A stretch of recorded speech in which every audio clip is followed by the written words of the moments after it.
Hello guys, this is Rakshpal Singh और watching my channel JMK electronics. स्वागत है गाइस आज के इस वीडियो में आपका। गाइस आज का हमारा टॉपिक है रेजिस्टेंस। तो हम बात करते हैं रेजिस्टेंस के बारे में। यहाँ पे हम सीखेंगे कि रेजिस्टेंस क्या होता है, किस तरीके से वर्क करता है। ये सारी जानकारी आज के इस वीडियो में हम लेने वाले हैं गाइस। तो हम सबसे पहले आपको बता दें कि रेजिस्टेंस एक बहुत ही कॉमन यूज़ होने वाला कंपोनेंट है। आप किसी भी सर्किट या किसी भी डिवाइस में आप रेजिस्टेंस को देख सकते हैं। जैसे कि आप देख पा रहे हैं, जितनी सारी डिवाइस हैं, आप इतने सारे सर्किट हैं, इन सभी में आप रेजिस्टेंस लगा हुआ पाएंगे। हमारा पहला क्वेश्चन है व्हाट इज रेजिस्टेंस। तो रेजिस्टेंस क्या है? रेजिस्टेंस एक बेसिक इलेक्ट्रिकल कंपोनेंट है जिसका मेन फंक्शन होता है किसी भी सर्किट में इलेक्ट्रिक करंट को लिमिट करना। सो गाइस, आई होप कि रेजिस्टेंस की डेफिनेशन आपको समझ में आई होगी। अब हम बात करते हैं रेजिस्टेंस की हिस्ट्री के बारे में।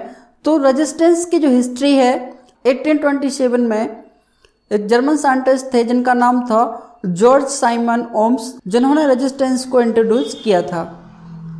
गाइस इसके बाद बात करते हैं इसके सिंबल की। तो रेजिस्टेंस के सिंबल कुछ इस प्रकार से यूज किए जाते हैं, जैसे कि आप देख पा रहे होंगे। तो रेजिस्टेंस को जो सिंबल हैं कुछ इस प्रकार से यूज किए जाते हैं। गाइस यदि आप सभी इलेक्ट्रॉनिक कंपोनेंट के सर्किट सिंबल को जानना चाहते हैं, इससे पहले मैंने एक वीडियो अपलोड किया था जिसमें मैंने सभी इलेक्ट्रॉनिक कंपोनेंट के सर्किट सिंबल को समझाया है। तो आप उसको जाके ज़रूर देखिएगा, जिसकी लिंक मैं डिस्क्रिप्शन में दे दूंगा और ऊपर आई बटन पर भी दे दूंगा। सो गाइस इसके बाद हम बात करते हैं रेजिस्टेंस की यूनिट की। रेजिस्टेंस को एक ग्रीक अल्फ़ाबेट से रिप्रेजेंट किया जाता है जिसे हम ओम बोलते हैं, जो कि कुछ इस प्रकार से दिखता है। इसके बाद गाइस हम बात करते हैं रेजिस्टेंस की वर्किंग की। अब बात करते हैं रेजिस्टेंस की वर्किंग। तो रेजिस्टेंस किस तरीके से वर्क करता है? तो गाइस मान के चलते हैं कि हमारे पास एक कंडक्टर है जिसमें हम करंट फ्लो करा रहे हैं। आप देख पा रहे होंगे कि जो करंट की डायरेक्शन है वो ए से बी की ओर है। इसी प्रकार से आप देख पा रहे होंगे कि कंडक्टर में जो मैंने यहाँ पे करंट को रिप्रेजेंट किया है इस डैश लाइन के थ्रू किया है। आप देख पा रहे होंगे कि यहाँ पर जो करंट ए पॉइंट पर फ्लो हो रहा था वही करंट बी पॉइंट पे भी फ्लो हो रहा है इस कंडक्टर में, जहाँ पे हमने रेजिस्टेंस को यूज नहीं किया है। इसके बाद हम देखते हैं, अब हम इसी कंडक्टर में एक रेजिस्टेंस को लगा लेते हैं। जैसे कि आप देख पा रहे हैं मैंने यहाँ पे एक रेजिस्टेंस को लगा लिया है। अब आप देख पा रहे होंगे कि जहाँ पे आपको जो करंट आपको ए पॉइंट पे मिल रहा था वो करंट अब आपको बी पॉइंट पर नहीं मिल रहा है। तो रेजिस्टेंस का वर्क कुछ इसी प्रकार से होता है। आई होप गाइस कि आपको समझ में आ रहा होगा कि रेजिस्टेंस किस प्रकार से वर्क करता है। यदि आपको समझ में आ रहा है तो प्लीज़ वीडियो को लाइक कर दीजिएगा गाइस। इसके बाद हम बात करते हैं रेजिस्टेंस के एप्लीकेशन के बारे में। तो गाइस रेजिस्टेंस की जो एप्लीकेशन होती है वो मोस्ट एप्लीकेशन होती है करंट लिमिटर, जो कि सबसे ज़्यादा यूज की जाती है गाइस। तो इसको भी हम एक सर्किट के थ्रू समझने की कोशिश करते हैं। यहाँ पे गाइस हमने एक सर्किट लिया हुआ है जिसमें हमने एक इनपुट वोल्टेज लिया है और एक रजिस्टर लिया है और एक लोड के लिए हमने एक यहाँ पे एलईडी ली है। तो गाइस आप इस सर्किट में देख पा रहे होंगे कि जो आर की वैल्यू होती है वो हम फाइंड कर सकते हैं R is equal to v s minus v l e d upon i l e d. मतलब जो वी एस है वो हमारा इनपुट सोर्स है और जो वी एल ई डी है वो हमारा ड्रॉप वोल्टेज है, जो आई एल ई डी है जो कि एल ई डी का करंट है। इसके बाद हम देखते हैं गाइस इसमें कि जब हम यहाँ पे हमें हमारा जो लिमिट है यहाँ पे हमें दिया गया है कि जो आई एल ई डी है हमें वो 10 एम्पियर चाहिए। तो हमने जो सोर्स वोल्टेज लिया है वो हमारा 5 वोल्टेज है, जो कि हम विदाउट रेजिस्टेंस जब हम इसको जलाएंगे तो आप देख पा रहे हैं कि देखें जब हम कोशिश करते हैं कि हम इसे बिना रेजिस्टेंस की इस एलईडी इस सर्किट को पूरा करते हैं। तो जैसे आपने देखा कि जब हमने इसे बिना रेजिस्टेंस के इसे ऑन किया इस सर्किट को, तो ऑन होते ही एलईडी क्या हो गई? बर्न हो गई। अब देखते हैं हम यहाँ पे एक रेजिस्टेंस लगाकर देखते हैं और हम यहाँ पे क्या करेंगे, करंट को लिमिट करेंगे। हमें करंट कितना लिमिट करना है? 10 मिली एम्पियर, तो जो कि हम इस रेजिस्टेंस के थ्रू कर सकते हैं। इसकी कैलकुलेशन इस फॉर्मूले से कर सकते हैं। अगर आपको इस फॉर्मूले से कैलकुलेशन नहीं करना है तो आप गूगल पे जाके डायरेक्ट सर्च कीजिए एलईडी कैलकुलेटर या रजिस्टर कैलकुलेटर, तो आपको बहुत सारे ऑप्शन अवेलेबल हैं, वहाँ पर आप आसानी से कैलकुलेशन कर सकते हैं। तो अब हम देख पा रहे हैं कि यहाँ पे जो करंट है वो लिमिट हो गया है और अब हमारी एलईडी आसानी से ग्लो हो रही है। नेक्स्ट है गाइस हमारा वोल्टेज डिवाइडर एप्लीकेशन, जिसमें गाइस जिसका मेन फंक्शन होता है वोल्टेज को डिवाइड करना, यानी वोल्टेज को बांटना। जैसे मान लो हमारे पास एक 9 वोल्टेज की बैटरी है और हमें वोल्टेज चाहिए 3 वोल्ट, तो उस वोल्टेज को हम डिवाइड कर देंगे रेजिस्टेंस के थ्रू, जैसे ही हम सर्किट को यूज कर रहे हैं। तो गाइस जैसा कि आप सर्किट में देख पा रहे हैं, यहाँ पे हमने एक 9 वोल्टेज की बैटरी ली है और R1 और R2 दो रजिस्टर लगाए हुए हैं और जिनका R1 और R2 के रेशियो में हम वोल्टेज को डिवाइड कर रहे हैं। यहाँ पे हमने भी एक LED ली है। अब हमें यहाँ पे देख रहे हैं कि यहाँ पे हमें वोल्टेज हमारा डिवाइड हो गया, हमारी LED आसानी से ग्लो कर रही है। इसी प्रकार से रेजिस्टेंस वोल्टेज डिवाइडर एप्लीकेशन में काम करता है। नेक्स्ट एप्लीकेशन जो है गाइस वो है वॉइस एक्टिव एलिमेंट। मतलब इसका मतलब है कि आपने कई बार देखा होगा कि ट्रांजिस्टर जो कि एक एक्टिव एलिमेंट कंपोनेंट है, तो आपने उसमें देखा होगा कि उसके सपोर्टिंग में कई बार रेजिस्टेंस का यूज किया जाता है। जैसे कि आप देख पा रहे हैं इस सर्किट डायग्राम में, आपने देखा यहाँ पे भी एक रेजिस्टेंस लगा हुआ है, यहाँ पर भी एक रेजिस्टेंस लगा हुआ है। तो इस प्रकार से जो रेजिस्टेंस के जो वर्क होते हैं यहाँ पे वॉइस को एडजस्ट करने के लिए किया जाता है। इसके बाद गाइस रेजिस्टेंस का यूज कुछ सिग्नल एडजस्टमेंट में भी किया जाता है, जहाँ पे कुछ सिग्नल होते हैं जिनके लेवल को हमें एडजस्ट करना होता है, वहाँ पे भी हम रेजिस्टेंस का यूज करते हैं। इसके बाद गाइस जो एक और एप्लीकेशन होती है जहाँ रेजिस्टेंस का यूज किया जाता है, जो कि टर्मिनेट ट्रांसमिशन लाइन होती है, उनमें भी रेजिस्टेंस का यूज किया जाता है। गाइस इसके बाद हम बात करते हैं टाइप्स ऑफ रेजिस्टेंस की। तो गाइस रेजिस्टेंस बेसिकली 2 टाइप्स के होते हैं, जो एक होता है फिक्स रेजिस्टेंस और दूसरा होता है वेरिएबल रेजिस्टेंस। तो अब हम फिक्स रेजिस्टेंस के भी कुछ टाइप्स होते हैं अकॉर्डिंग टू मटेरियल। हमारा पहला रेजिस्टेंस है कार्बन कॉम्पोजिशन रेजिस्टेंस, जो कि दिखने में कुछ इस प्रकार से होता है। गाइस अगर हम इसकी मटेरियल की बात करें तो जो कि कार्बन और ग्रेफाइट के पाउडर को मिलाकर बनाया जाता है। गाइस नेक्स्ट रेजिस्टेंस है हमारा कार्बन फिल्म रेजिस्टेंस, जो कि दिखने में कुछ इस प्रकार से होता है।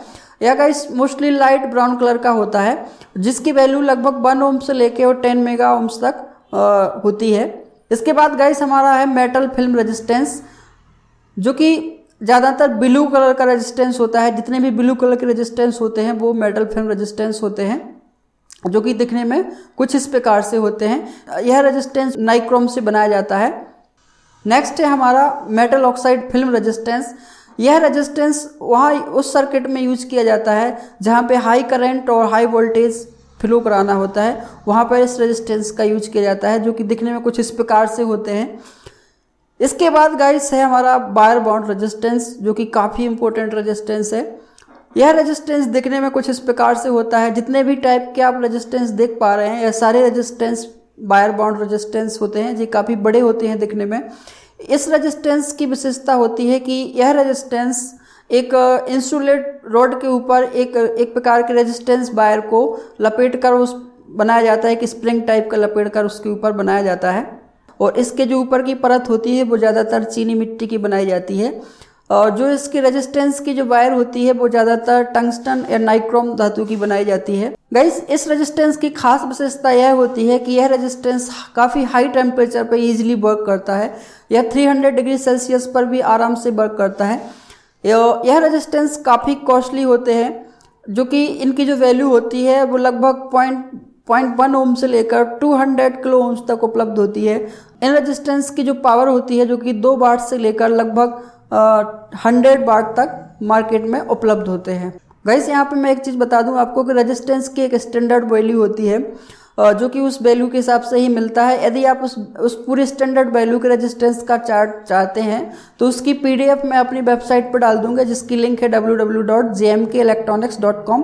और गाइस आप हमें फेसबुक और इंस्टाग्राम पर भी फॉलो कर सकते हैं, जिनकी लिंक भी मैं आपको डिस्क्रिप्शन में दे दूंगा। गाइस इसके बाद आता है हमारा वेरिएबल रेजिस्टेंस। तो गाइस वेरिएबल रेजिस्टेंस भी एक प्रकार का रेजिस्टेंस है, जो कि बिल्कुल रेजिस्टेंस की तरह ही वर्क करता है। बस इसमें डिफरेंस क्या होता है कि इसकी जो वैल्यू होती है हम मैनुअली एडजस्ट कर सकते हैं। मतलब कि हमारे पास कोई सर्किट है जहाँ पे हमें वैल्यू चाहिए, मान लो हम कभी 100 ओम्स चाहिए, कभी हमें 200 ओम्स चाहिए, कभी हमें 150 चाहिए। तो इस प्रकार से हम या तो हमें रेजिस्टेंस वहाँ चेंज करना पड़ेगा बार बार। इसके सॉल्यूशन के लिए आता है यहाँ पर वेरिएबल रेजिस्टेंस, जो कि दिखने में कुछ इस प्रकार से होते हैं। इस रेजिस्टेंस के थ्रू हम मैनुअली रेजिस्टेंस की वैल्यू को इंक्रीज या डिक्रीज कर सकते हैं। गाइस सबसे पहला जो है इसमें वो है पोटेंशियोमीटर, गाइस सबसे पहला जो रेजिस्टेंस है इसमें उसे हम बोलते हैं पोटेंशियोमीटर या पॉट, जो कि दिखने में कुछ इस प्रकार से होते हैं। इनका उपयोग ज़्यादातर audio amplifier, mixer, volume increase decreasing वाली डिवाइसों में इसका उपयोग किया जाता है। इनमें 3 टर्मिनल्स होते हैं गाइस, जैसे आप देख पा रहे हैं, ए और बी और सी, जो कि ए बी एक वेरिएबल पॉइंट होता है और बी और सी एक वेरिएबल पॉइंट होता है। इसके कनेक्शन ए और बी से कर दें तो हमें वेरिएबल पॉइंट मिलेगा, और अगर बी और सी से कर दें तब भी हमें वेरिएबल वैल्यू मिलेगी। यदि हम ए और सी से अगर हम इसके कनेक्शन कर दें तो हमें फिक्स वैल्यू मिलेगी, मतलब कि जैसे मान लो इस पॉइंट की वैल्यू 10K है तो हमें ए और सी पॉइंट पर हमें 10K ही मिलेगा, और जो इसकी बीच वाली पिन है हम उसे बाइपर पिन भी कहते हैं। इसके बाद हमारा गाइस नेक्स्ट है जिसे हम बोलते हैं रियोस्टेट, जो कि काफ़ी पुराना रेजिस्टेंस है, मार्केट में इजीली नहीं मिलता है ये। इसके लिए आप इसे ज़्यादातर लेबोरेटरी में ही देख पाएंगे। जब आपने प्रैक्टिकल लैब में किया होगा तो इस प्रकार के रेजिस्टेंस को आपने वहाँ पर देखा होगा। इसके बाद गाइस जो हमारा नेक्स्ट है जिसे हम बोलते हैं ट्रिमर और प्रीसेट, इसी को बोलते हैं, जो कि दिखने में कुछ इस प्रकार से होते हैं। गाइस इन रेजिस्टेंस से भी हम सेम वर्क करा सकते हैं, बस इससे क्या होता है, इसे हम पीसीबी में ही माउंट कर देते हैं, वहाँ पे ही एक स्क्रू ड्राइवर के थ्रू, जो इसमें जो नॉब दिख रही है इसे हम स्क्रू ड्राइवर के थ्रू मैनुअली एडजस्ट कर सकते हैं। गाइस नेक्स्ट आता है हमारा रेजिस्टेंस का मेजरमेंट, कि हम रेजिस्टेंस का मेजरमेंट कैसे करें। मान लो कि हमारे पास कुछ सर्किट हैं इस प्रकार से, अब हमें फाइंड करना है कि यहाँ पर, या हमारे पास कुछ रेजिस्टेंस है इस प्रकार से, हमें फाइंड करना है कि इसमें कौन सी वैल्यू का रेजिस्टेंस है।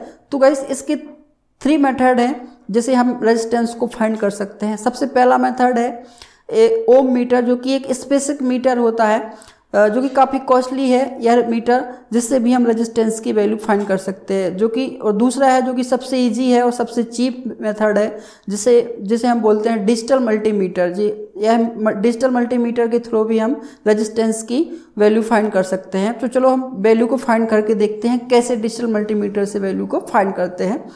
कोई भी मल्टीमीटर हो आपके पास, आप किसी भी मल्टीमीटर से आप रेजिस्टेंस की वैल्यू को फाइंड कर सकते हैं। सबसे पहले हमें दोनों प्रोब को रेजिस्टेंस के जो कनेक्टिंग टर्मिनल है उससे कनेक्ट कर लेना है, और जो मल्टीमीटर का जो डायर है आपका, उस डायर को आप रेजिस्टेंस की वैल्यू पर फिक्स कीजिए या सेट कीजिए, और आप देख पा रहे हैं डिजिटल मल्टीमीटर के डिस्प्ले में आपको उस रेजिस्टेंस की वैल्यू शो हो जाएगी।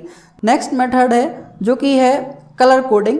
गाइस आपने देखा होगा कि जितने भी रेजिस्टेंस आपने देखे होंगे उस हर रेजिस्टेंस में कुछ कलर की पट्टियाँ होती हैं, तो हर एक कलर की एक अपनी अपनी वैल्यू होती है, और उस वैल्यू की हर एक कोड होता है, तो उस कोडिंग के थ्रू भी आप रेजिस्टेंस की वैल्यू को फाइंड कर सकते हैं। गाइस यदि आप चाहते हैं कि रेजिस्टेंस की वैल्यू कलर कोडिंग के थ्रू कैसे फाइंड करते हैं तो आप मुझे प्लीज़ कमेंट में बताइएगा, मैं उसका भी वीडियो आपको बहुत जल्द बना के दे दूँगा। सो गाइस आज के लिए बस इतना ही। आई होप कि यह वीडियो आपको पसंद आया होगा। यदि आपको वीडियो पसंद आया है तो प्लीज़ वीडियो को लाइक कीजिए, चैनल को सब्सक्राइब कीजिए। सो गाइस आज के लिए बस इतना ही, मिलते हैं अगले वीडियो में। Thank you for watching this video.